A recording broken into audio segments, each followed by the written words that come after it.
ሰላም ጤና ይስጥልን የተከበራችሁ ውድ ቤተሰቦቻችን እንደምን አምሽታችኋል? የምሽቱን አበይት ጉዳይ ወደ እናንተ እናደርሳለን። በቅድሚያም ከሀገር ውስጥ ወዳዝናቸው መረጃዎች እናልፋለን።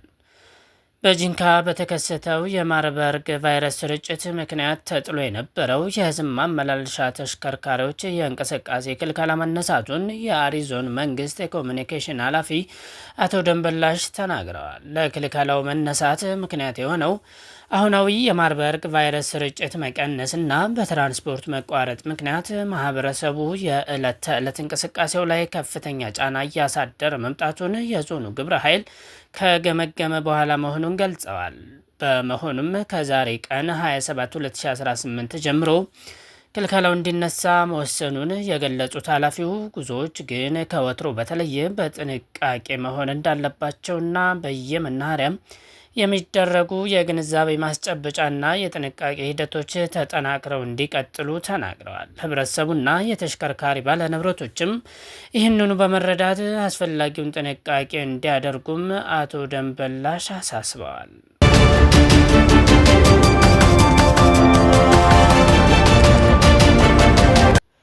በ2024 የወባ ወረርሽኝ ስርጭት በከፍተኛ ደረጃ የታየባቸው ሀገራትን የዓለም ጤና ድርጅት አስታወቀም። እኒህ ሀገራትም ከሳህራ በታች ባሉ የአፍሪካ ሀገራት መሆኑን በመግለጫው አስታውቋል።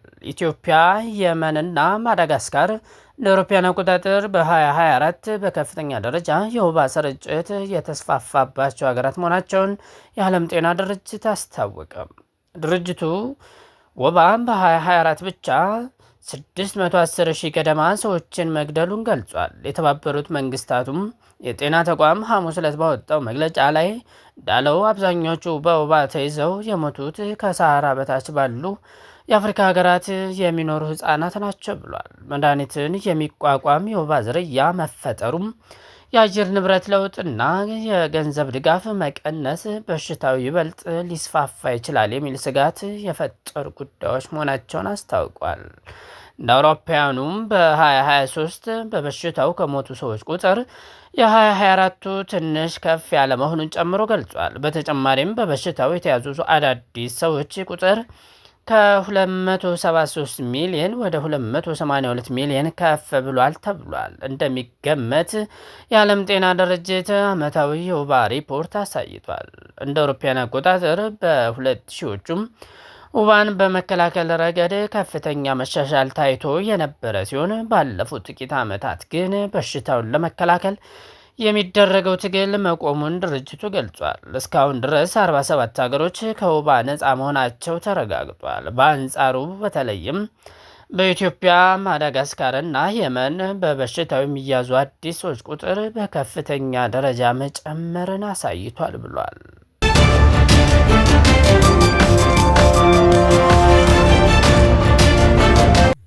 ቤተሰቦቻችን ከውጭ ወዳዝናቸው መረጃዎች እናመራለን።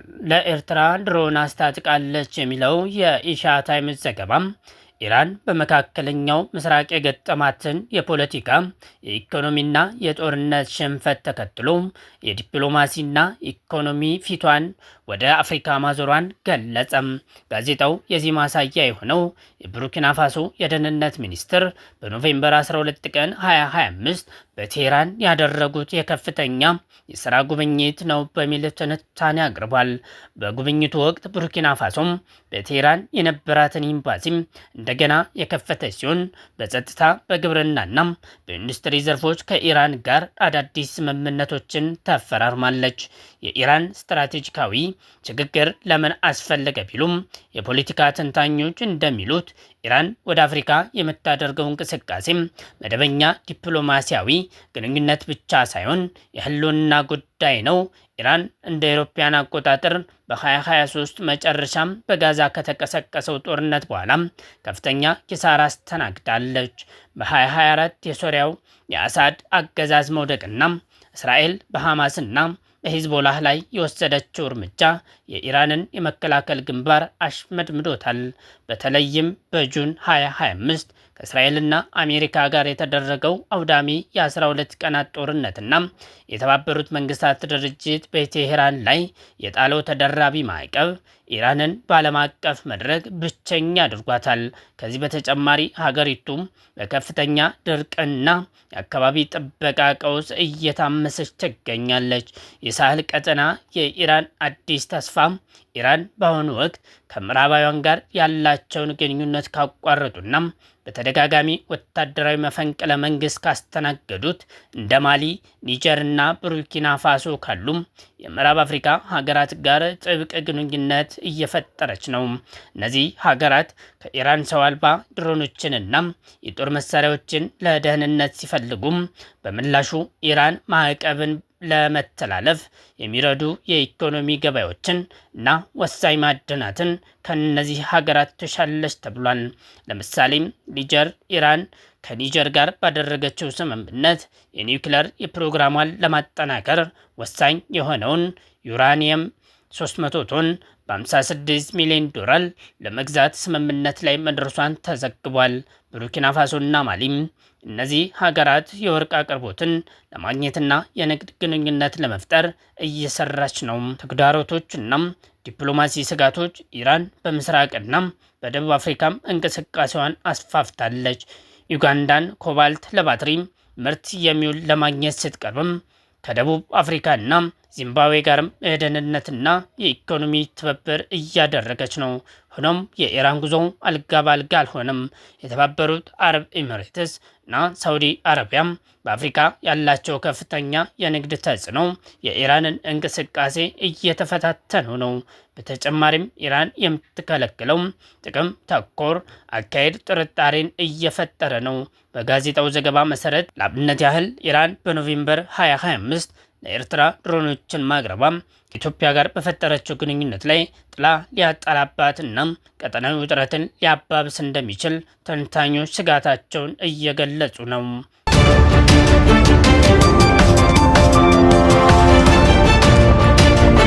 የአሜሪካና የዩክሬን ከፍተኛ ተደራዳሪዎች ዓርብ ዕለት በዩክሬን የሚካሄደውን ጦርነት ለማስቆም የሚያስችል ውጤታማ ውይይት ማካሄዳቸውን ከገለጹ በኋላ ወደ ሰላም የሚደረገው ጉዞ የሚወሰነው በሩሲያ መሆኑን ተናገሩ።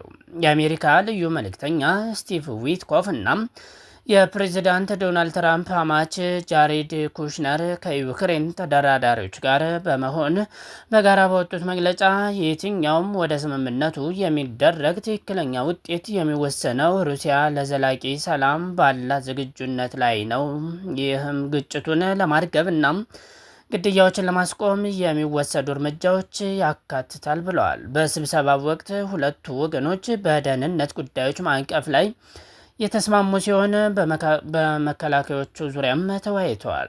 ማክሰኞ ዕለት በሞስኮ የተደረገው ውይይት ለ4 ዓመት ገደማ ሲካሄድ የቆየውን ጦርነት ለማስቆም የሚያስችል የሰላም ስምምነት ላይ ለመድረስ አላስቻለም። በዊትኮፍና ኩሽነር እንዲሁም በዩክሬን ብሔራዊ ደህንነት ጸሐፊ ሩስተም ኡሜሮቭ እና ብርጋዴር ጄኔራል አንድሪ አናቶቭ መካከል የተካሄደው የ2 ቀን ስብሰባ በ2 ሳምንት ውስጥ ለ6ኛ ጊዜ የተደረገ ነው። ተደራዳሪዎቹም ቅዳሜ ዕለት በድጋሜ ፍሎሪዳ ውስጥ ይገናኛሉ ተብሏል። የአሜሪካ ልዑካንና የዩክሬን ተደራዳሪዎች በጋራ ባወጡት መግለጫ የዩክሬን ቅድሚያ የምትሰጣቸው ነፃነቷንና ሉዓላዊነቷን የሚያረጋግጡ አካባቢዎችን ማስጠበቅ፣ የዩክሬናውያንን ደህንነት ማረጋገጥ እንዲሁም ወደፊት ዲሞክራሲያዊ የሆነ ጊዜም እንዲኖር መሰረት መጣል ናቸው። የአሜሪካ ተወካዮች ማክሰኞ ዕለት ከፕሬዝዳንት ፑቲን ጋር ስለነበራቸው ንግግር አንስቶም የተወያዩ ሲሆን በተጨማሪም ዩክሬን ከጦርነቱ በኋላ ስለሚኖራት ድል የፈራረሱትን የሀገሪቱን ግዛቶች ለመገንባት እንዲሁም ከአሜሪካ ጋር ለሚኖር የምጣኔ ሀብት ትስስር ተነጋግረዋል።